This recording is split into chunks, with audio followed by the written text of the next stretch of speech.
Hello students so আমি লোকে যোৱাকালিৰ পৰা আমালোকৰ হায়াৰ সেকেন্ডাৰী ইকনমিক্স সাবজেক্টৰ ক্লাছ আৰম্ভ কৰিছো। সো আজি দ্বিতীয় দিন আমি এনেকে লাহে লাহেকে যিমানখিনি পাৰো লকডাউনৰ সময়খিনি আমাৰ সিলেবাসখিনি ইকনমিক্স সিলেবাসখিনি আগাই যাম। সো আজি যোৱাকালি আমি ইকনমিক্স মানে কি যোৱাকালি এইটো পঢ়াইছিলো মই যে ইকনমিক্স মানে কি, অৰ্থবিজ্ঞান বুলিলে কি বুঝো, তার সংজ্ঞাটো কি, তার ডেফিনিশন কি, বিভিন্ন অর্থবিজ্ঞানে ইকোনমিস্টে কি অর্থবিজ্ঞানের ডেফিনিশন সংজ্ঞাটো দিছিল সেইটো আমি চাইছিলো। সো আজি আমি লাহে লাহে আমি আমার কিতাপৰ যিখিনি সিলেবাস এই পিনে আগুৱাই যাম। ওকে, সো ফাৰ্স্ট আমি আমি যোৱাকালি চাইছো যে অৰ্থবিজ্ঞান এনেকুৱা এটা বিষয় যিয়ে অর্থনৈতিক কার্যকলাপসমূহ আলোচনা করে। যেনে অর্থনৈতিক কার্যকলাপ কি, যেন উপভোগ, উৎপাদন, বিতরণ, এইবিলাক হচ্ছে অর্থনৈতিক কার্যকলাপ। সো আমার অর্থবিজ্ঞান বিষয়টি কি করে, এই অর্থনৈতিক কার্যকলাপসমূহগুলো আলোচনা করে। আৰু আমার অর্থনীতি বিজ্ঞান আলোচনার বিষয়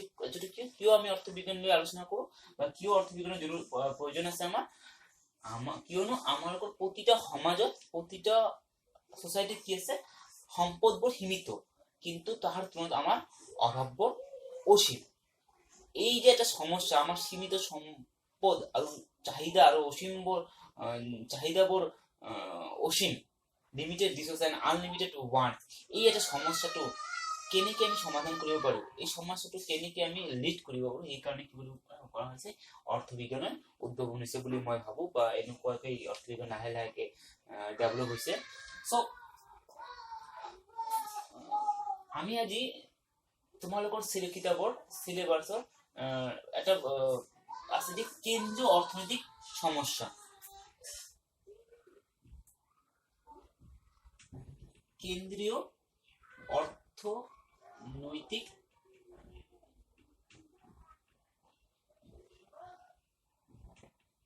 সমস্যা, মানে central economic problem, central economic problem. তো সেন্ট্রাল ইকোনমিক প্রবলেম মানে কি অ্যাকচুয়ালি যে প্রত্যেকটা অর্থনীতিতে, প্রত্যেকটা সোসাইটিতে তিনটা প্রবলেম আছে। যোৱাকালি মই কৈছো, যেটো মানে এই স্যামুলসনে ৰবিনসন যেটো তোমাৰ ডেফিনিশন দিছে, যোৱাকালি মই চাইছো যে তিনটো প্ৰবলেমে কি আছে, সেন্ট্ৰাল ইকোনমিক প্ৰবলেম। কিন্তু প্ৰতিটো অৰ্থনীতিৰ, প্ৰতিটো সমাজত এই প্ৰবলেম কিন্তু কি উদ্ভৱ হয়। সো প্ৰথম প্ৰবলেমটো যে কি উৎপাদন কৰা হবে আৰ কিমান পৰিমাণে, কি উৎপাদন কৰা হব আৰু কিমান পৰিমাণৰ।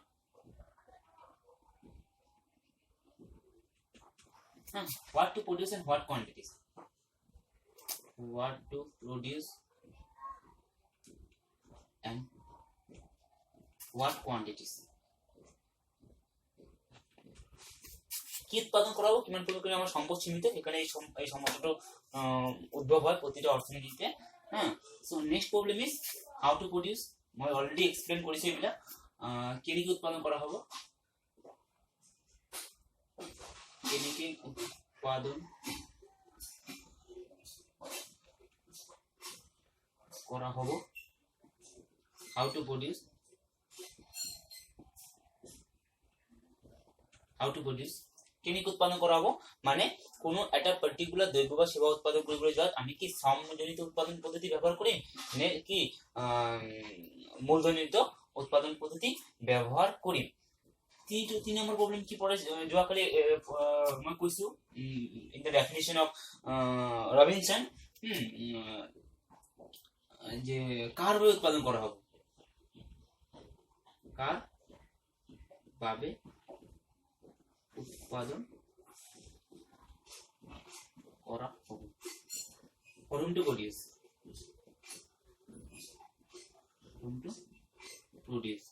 সো এই যেহেতু এই সমস্যা তিনটা কি উদ্ভব হয়, কারণ প্রতিটি অর্থনীতি সম্পদসমূহ সীমিত আর এই সীমিত সম্পদের আমার অসীম অভাববোৰ কেনেকৈ পূৰণ কৰিব পাৰো বা কেনেকৈ আমাৰ অভাৱবোৰ পূৰণ কৰিব পাৰো, এই সমস্যাৰ সমাধানৰ বাবে এই যে তিনটা প্রবলেম, এই তিনটা কোশ্চেন, এই তিনটা প্রবলেম, এই তিনটা অ্যাকচুয়ালি এই তিনটা প্রবলেম প্রতিটা সমাজত প্রতিটা ইকোনমিতে কি অ্যারাইজ হয় because of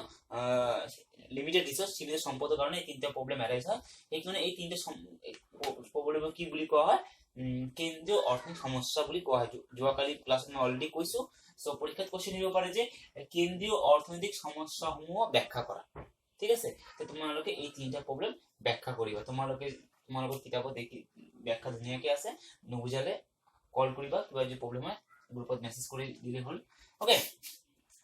so these three are central economic problem.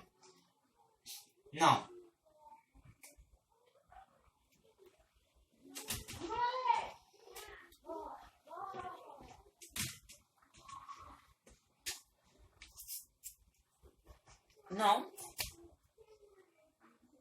we will study a concept. This is called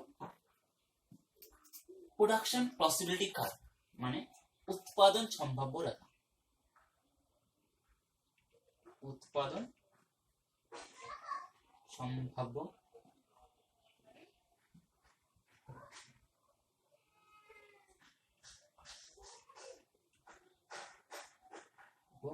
Rekha,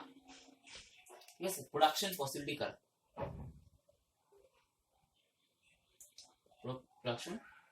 possibility curve বা প্রোডাকশন পসিবিলিটি ফ্রন্টিয়ার, ঠিক আছে।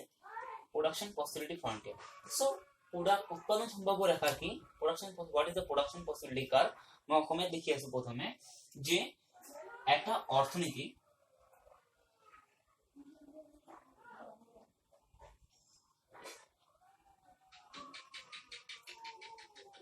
নির্দিষ্ট সম্পদরে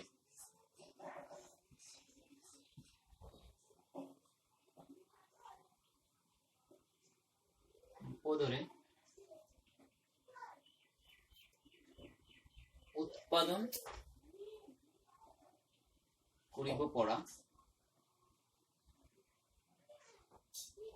দুটা দ্ৰব্যৰ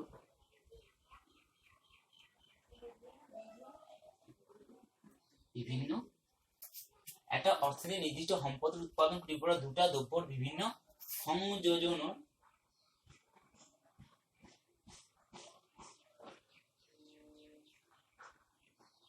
সংযোজিত রেখা,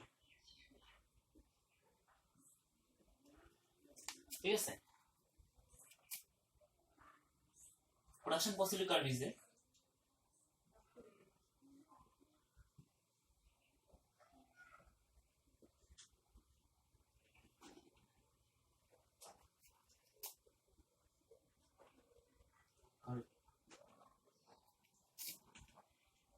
shows the maximum level of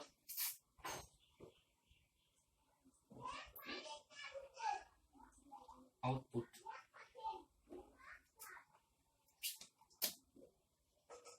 which a country can produce at given level of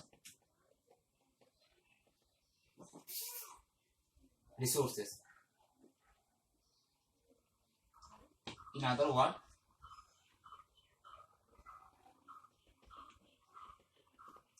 it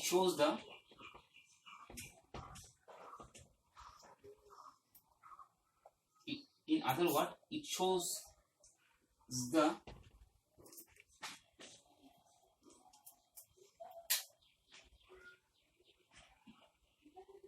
combinations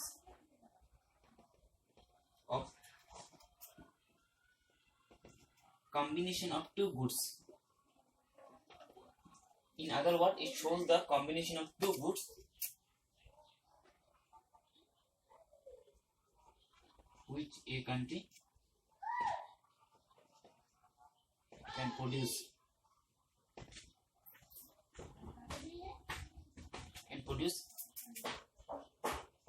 at the given level of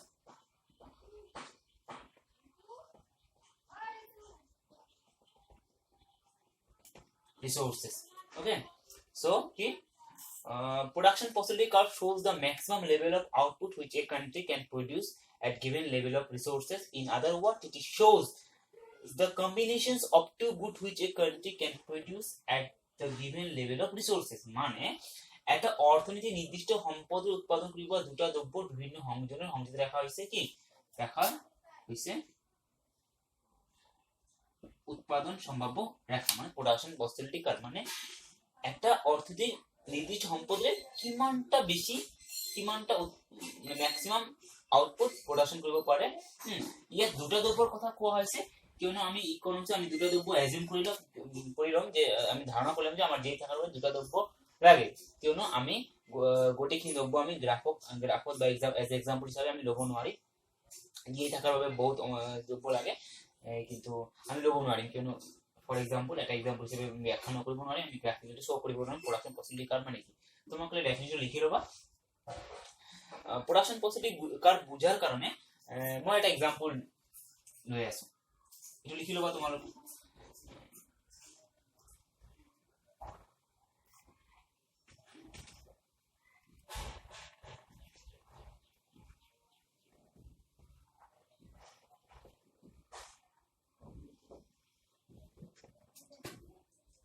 ধরা হল এটা farmer এটা মই এটা ফার্মার এক্সাম্পল লৈছো a farmer can produce two output এটা এটা এটা কৃষকে দুটা দ্রব্য উৎপাদন কৰিব পাৰে এটা হৈছে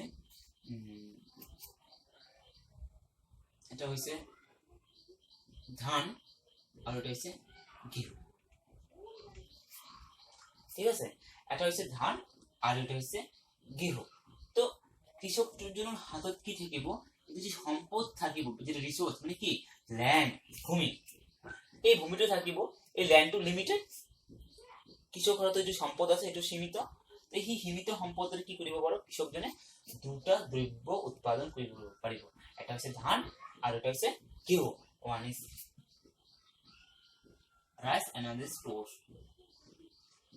okay in English another rice another is flours okay so কি কৰিব পাৰিব কৃষকজনে ই সে ইট ইজ এক বিঘা জমি কৃষকজনে কি কৰিব পাৰিব গোটেইখিনি জমি কি কৰি ধান লগাল গোটেইখিনি জমি ধান লগাল মানে এটা রিসোর্স কি লিমিটেড কিন্তু এক বিঘা জমি এই এক বিঘা জমি কি কৰিলে গোটেইখিনি জমি কি কৰি ধান লগাই দিল ঠিক আছে মই আগত কৈছো in every society resources limited প্রতিটা সমাজে রিসোর্স লিমিটেড তোমার কৃষকজন কি ইচ্ছা করলে কি করব নোৱাৰে যা ইচ্ছা উৎপাদন কৰিব নোৱাৰে ধান গেহু শাক সবজি এভরিথিং ক্যানট প্রডিউস কারণ সম্পদ তো সীমিত জমি তো লিমিটেড রিসোর্সটা তো লিমিট আছে এক বিঘা জমি আছে তো এক বিঘা জমিতে কি করিল যদি কৃষকজনে গোটেইখিনি জমি ধান গেহু লাগায় তেনে হলে কৃষকজনে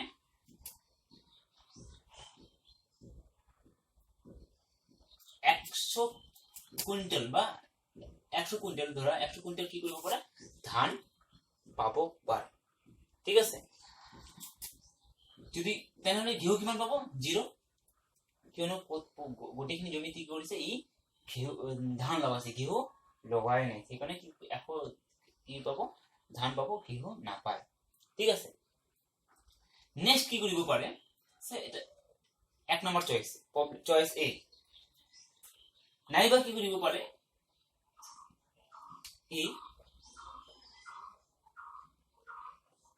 ধৰা হল অলপখিনি জমি ঘেঁহু লগাল মানে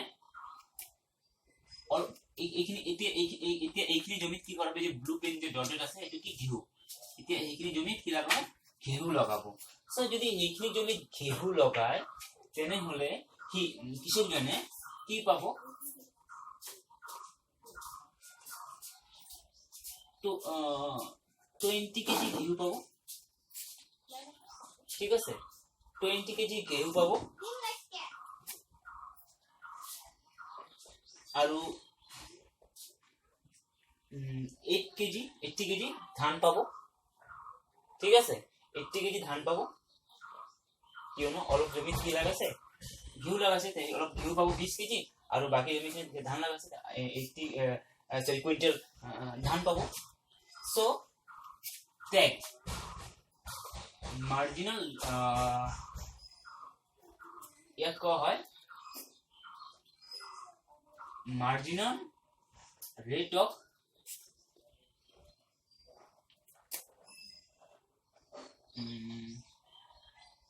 technical substitution.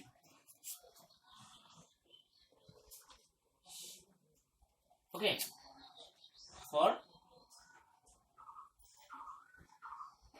rice, ঠিক আছে, মানে কথাৰ অৰ্থ যে অতিৰিক্ত ধানৰ বাবে কিমানটা ঘিউ ত্যাগ, অতিৰিক্ত ঘিউৰ বাবে কিমানটা ধান ত্যাগ কৰিব লাগিছে 20 কেজি ধান ত্যাগ কৰিব লাগিছে, ঠিক আছে। এতিয়া সি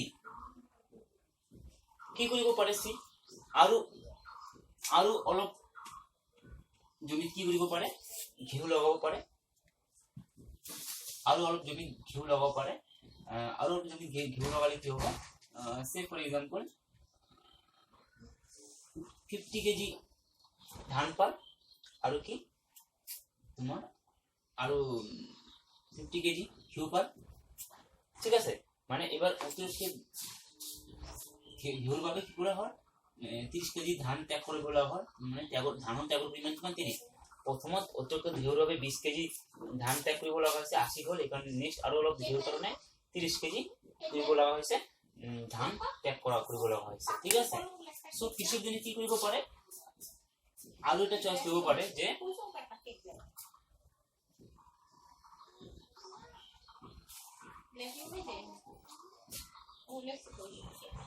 তোমাৰ 10 কেজি ঘিউ পাবো, 10 কেজি ধান উৎপাদন কৰিব পারবো, তেনেহলে 40 কেজি সরি 90 কেজি কি পাবো, ঘিউ পাবো, কিয়নো অতিরিক্ত ঘিউর ভাবে কি করা আছে 40 কেজি ধান ত্যাগ করা হয়েছে। নেক্সট কি হবো, নেক্সট কি হতে পারে জিরো রাইস, মানে ধান না পায় কিন্তু ঘিউ পাবো 100 কেজি, ঠিক আছে। তো ইয়ার মার্জিন একটু ঠিক আছে, বা তুমি যদি সিম্পলি যদি একটু ইয়ারকে রাখিও দিছে না, জাস্ট এক্সাম্পলটা বোঝার সুবিধার কারণে, হ্যাঁ।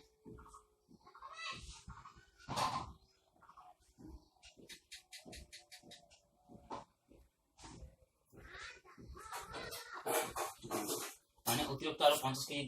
ঘিউর ভাবে কি করেছে 50 কেজি ধান ত্যাগ করেছে। আকৌ মই এক্সাম্পল উদাহরণ দিয়ে আছো যে কৃষকজনৰ সম্পদ সীমিত, ল্যান্ড সীমিত, এই ল্যান্ডত কি কৰিব পাৰে, সকল বস্তু উৎপাদন কৰিব নোৱাৰে, বেছি ধান বা ঘিউ উৎপাদন কৰিব পাৰে। মই ধৰি লৈছো যে যদি গোটেইখিনি ভূমিত ঘিউ লাগায়, সৰি ধান লাগায়, তেনেহলে 100 কেজি ধান পাব, ঘিউ নাপায়। আৰু যদি অলপ জমিত ঘিউ লাগায় তেনেহলে 20 কেজি ঘিউ পাব আৰু 80 কেজি ধান পাব। এই 20 কেজি অতিৰিক্ত ঘিউৰ ভাবে কিমান 20 কেজি ধান ত্যাগ কৰিব লগা হৈছে, যাক marginal rate of technical substitution for dhan for rice, মানে প্ৰান্তীয় বিকল্প ত্যাগৰ পৰিমাণ, অসমীয়া তেনেকুৱা কিবা কয় এটা, প্ৰান্তীয় বিকল্প ত্যাগৰ পৰিমাণ, তোমালোকে চাবা কিতাপত, মোৰ একজেক্ট ওয়াৰ্ডটো মনে নাই। সো অতিৰিক্ত 80 কেজি অতিৰিক্ত 20 কেজি ধানৰ বাবে 20 কেজি ঘিউ ত্যাগ কৰিছে। তাৰপিছত আৰু অতিৰিক্ত 50 কেজি তোমাৰ ঘিউৰ বাবে 30 কেজি ধান ত্যাগ কৰিছে, মানে অলপ জমিত আকৌ ঘিউ লগাইছে, তেনেকৈ ধান হৈ গ'ল, কমি গ'ল ধানৰ পৰিমাণ উৎপাদন। আকৌ এনেকে আহি যদি গোটেইখিনি জমিত ঘিউ লাগায় তেনেহলে ধানৰ পৰিমাণ শূন্য হৈ যাব, ঠিক আছে। এতিয়া আমি এই যে ডাটাটো যে আমি এটা উদাহৰণ লৈছো, ইয়াৰ পৰা আমি কি উৎপাদন সম্ভাব্য ৰেখা যিটো কৈছো অলপ আগত, সেইটো আমি ড্ৰ কৰিব পাৰো। কেনেকে ড্ৰ কৰিব পাৰি, ঠিক আছে। এইটো হল এক্স অক্ষ, এইটো হল ওয়াই অক্ষ। তো এক্স অক্ষত আমি কি জখিম, আমি এক্স অক্ষত ঘিউ মাপ দিম, ঘিউ মানে ফ্লোর। নেক্সট ওয়াই অক্ষত কি লিখিছো, ধান মানে রাইস। সো ধান কিমান আছে, ঘিউ 100, 10, 20, 30, 40, 50,